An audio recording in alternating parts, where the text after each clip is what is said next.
ایک خاص دعا ہے جس کو استخارے کی دعا کہتے ہیں، اس کے خاص الفاظ ہیں، وہ حامد صاحب نے میزان میں لسٹ بھی کی ہے، تو اس کو آپ کس طرح سے دیکھتے ہیں؟ یعنی ہم اگر اس کو پریکٹیکل اینگل سے دیکھیں تو کیا اس کی سگنیفیکینس ہے؟ استخارہ عربی زبان کا ایک لفظ ہے، اس لفظ کا معنی ہوتا ہے خیر طلب کرنا۔ خیر طلب کرنے کے لیے آپ جو بھی الفاظ ادا کریں گے اس کو استخارے کی دعا قرار دیا جا سکتا ہے۔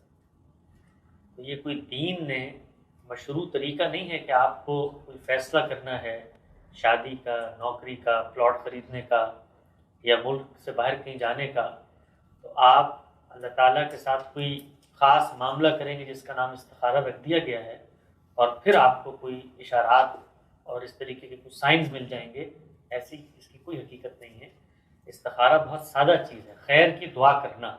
جب ہم خیر کی دعا کرتے ہیں تو اللہ سے کہتے ہیں کہ جو کچھ میں کرنے کے لیے جا رہا ہوں، میرا رجحان بن چکا ہے، اگر اس میں میرے لیے کوئی تردد ہے تو آپ میری رہنمائی فرمائیں، اور اگر کوئی تردد نہیں ہے تو میرے دل کو اطمینان دیں۔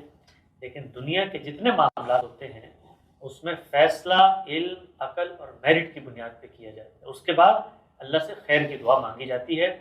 اللہ کی بارگاہ میں جب آپ دعا مانگتے ہیں تو وہ ہمیشہ قبول ہوتی ہے اگر آپ اس کو دعا کے طریقے پر مانگیں، مگر اس کو قانون فطرت کے خلاف نہیں ہونا چاہیے۔ مثلا میں گڑ گڑا کے اللہ تعالیٰ سے دعا مانگوں کہ یا اللہ میری مثلا آسٹریلیا کی امیگریشن ہو جائے، اور میں نے کبھی آگے بڑھ کے اس کا فارم بھی نہ فل کیا ہو، تو یہ اللہ کی بنائی ہوئی دنیا کے قوانین کے خلاف نہیں ہو سکتی۔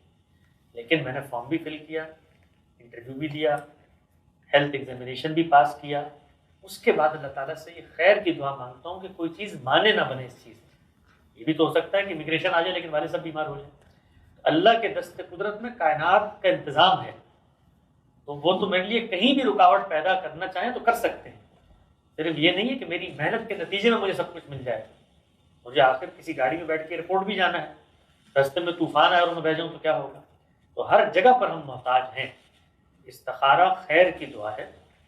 اس کے حوالے سے جو ہمارے ہاں مختلف قسم کے اعمال اور جس کو کہتے ہیں نظریات بنے ہوئے ہیں، ان کی کوئی حقیقت نہیں۔